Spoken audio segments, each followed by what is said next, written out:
So I wanted to shoot a video quick. I've never seen anybody post a video on how to jumpstart a 6.0, and it matters. It matters a lot. If your goal is not to kill your FICM and your batteries are dead, you left something on, that you shouldn't, your kid did, whoever, whatever.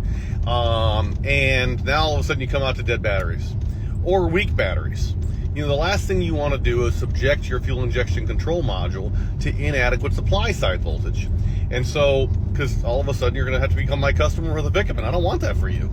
So, and I'm the guy whose gassers go 300,000 miles, right? I mean, my stuff just lasts because I understand how it works, and I hope to, get you guys thinking about the reasons why. There's always a reason why. All of it, there's always a reason why. And so once you know how stuff works, you can better go ahead and take care of you and your family and your stuff, and you're not going to buy things needlessly. First of all, we're going to shoot a different video on battery chemistry. These batteries in the background here, these Odysseys, they are awesome. I mean, they're just workhorses, but they're also money. So you got to ask yourself, how badly do you want that? But what I guess what I would tell you is that, recognize from my alternator videos, you've probably figured out, oh yeah, the glow plugs stay on for a period of time after ignition, up to 2 minutes, and depending on ambient temperature, so, and oil temperature really. So if oil temperature is 0 degrees and colder, 2 minutes. And what you don't want to do, so you got dead batteries for whatever reason, and recognize they're not completely dead, probably. There's a little bit of something in there, just not enough. And so it's like, okay, you're going to figure that out pretty quickly. And so, you're going to put the key in the ignition and you're right? Stop. Please stop. Get auxiliary power up in there before you kill something.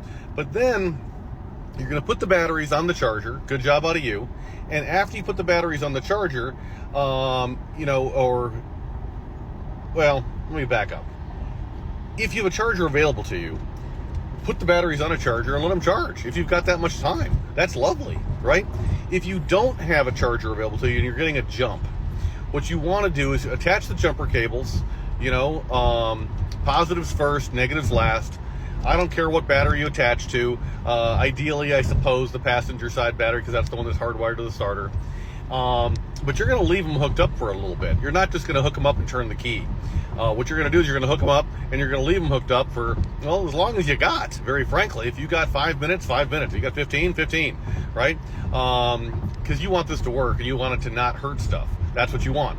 So what you do is you go ahead and you hook up the batteries, get the donor vehicle hooked up. Hopefully it's not a Honda Civic or something. It's got some extra oomph to give you, but maybe it doesn't, in which case, use that as part of your conversation.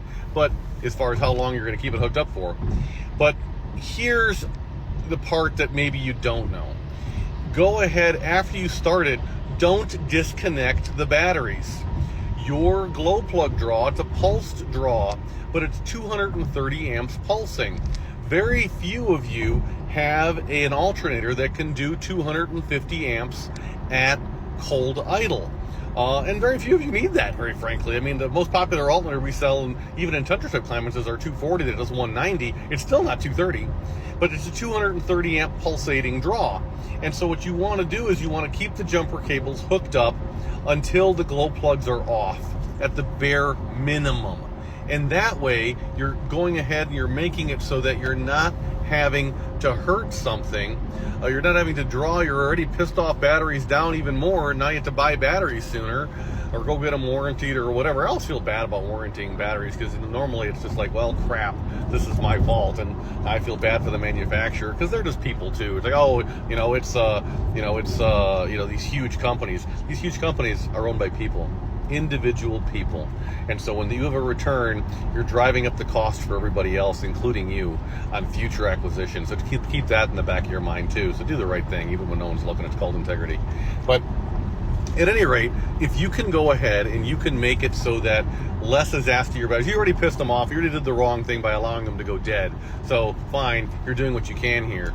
But what you really want to do is you want to go ahead and you want to leave them hooked up until the glow plugs shut off. So, and you can, if you've got monitoring in your truck, you can see what the actual battery voltage is, or you've got a gauge inside your truck, you can see when your system voltage comes back up to like 13.5 and 14, and when it does, okay, fine, now you disconnect your batteries off of the jumper cables, and again, negatives first and then positives.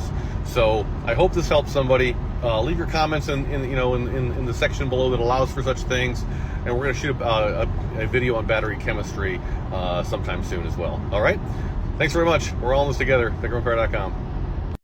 Oh wait, I hope you're still here. A note about battery jumper cable gauges. Please don't try to jumpstart your truck. I mean, if you have to, if it's all you got, I mean, okay, fine. You can jumpstart your truck with 10 gauge jumper cables, but that's kind of pathetic. 8 gauge, a little less pathetic. 6 gauge, even less pathetic.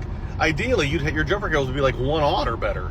And so now you can really transfer some electrons. So keep that in the back of your mind as well. Tons of cases where guys, like, I tried to jumpstart my truck, it just would not go. And the only reason why it would not go is the jumper cables are just too bloody small and they didn't wait long enough. So it's an emergency situation, and we want to get all the electrons we possibly can get up in there, and that's just something to understand. And if it's uber cold outside, and you do have a serious jump pack available to you or whatever that's going to drop like 1,500 amps into your batteries, just don't hurt yourself, right? We don't want to explode batteries and cause all kinds of problems that way either. So yeah, just wanted to add that in there before I wrap this up. Thanks very much. FICMRepair.com. We really are. We're all in this together. Thanks, guys.